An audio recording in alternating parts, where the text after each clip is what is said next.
did you see from Daniel on Sunday? He looked very confident in the pocket and scrambled quite a lot too. Yeah, he did. I think he did a nice job distributing the football. When opportunities came up, he stepped up and ran it well as well. I think it started up front for him. The O-line did a really nice job protecting and calming those guys, and the skill guys complimented that as well.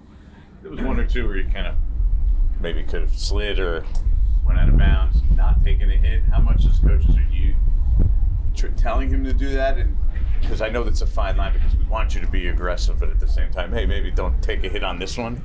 Yeah, I think for Daniel, he's a football player. I think he knows when he can be aggressive and when he can get down and slide. I think he's shown that over the course of his career. And you always remind, it's just a good reminder as a coach, going in there and, all right, if you can take a hit or not take a hit, don't do that. But he's been smart about it.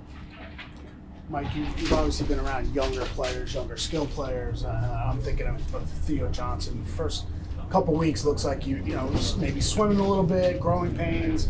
Is there a moment where you can actually see, whether it's on the practice field or on tape, that the light goes on and you say, all right, he's now taking that next step to the point where he's not having those kind of rookie issues that he's dealing with maybe early on? Yeah, Theo's a young player, and he's just continuing to grow each and every day. You see it in the meeting rooms, and he's getting more comfortable with it. You see it on the practice field. And I think the more opportunities that come his way, he's going to make those plays. And it's really for any young player, as you're getting kind of into what the NFL game is like.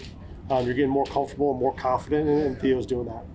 Mike, as well as your receivers are playing, particularly last week without Malik, there's been still some drop issues. What do you do to combat that? With that, I think it just always goes back to the fundamentals. Going back in practice and working on, the catch point, seeing it all the way into the tuck. It's you're talking to the quarterbacks about ball placement, all those things. So it's just the fundamentals, getting everyone on the same page. But we worked on that yesterday. We'll continue to work on that throughout the week. Mike, I assume you had a feeling about how well Tracy could play, but did he even surprise you with what he did Sunday? I don't think he surprised me. He's been putting in great work, all through camp since he's gotten here, really.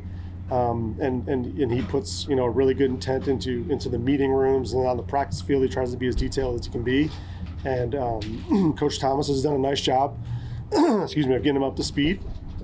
And so, no, there's no surprise there. He's a good player, and it's a guy that we expect him to do what he does. Mike, obviously at the beginning of the game, you had a lot of that quick adversity, a great drive down the field. And how deflating is that when that happens?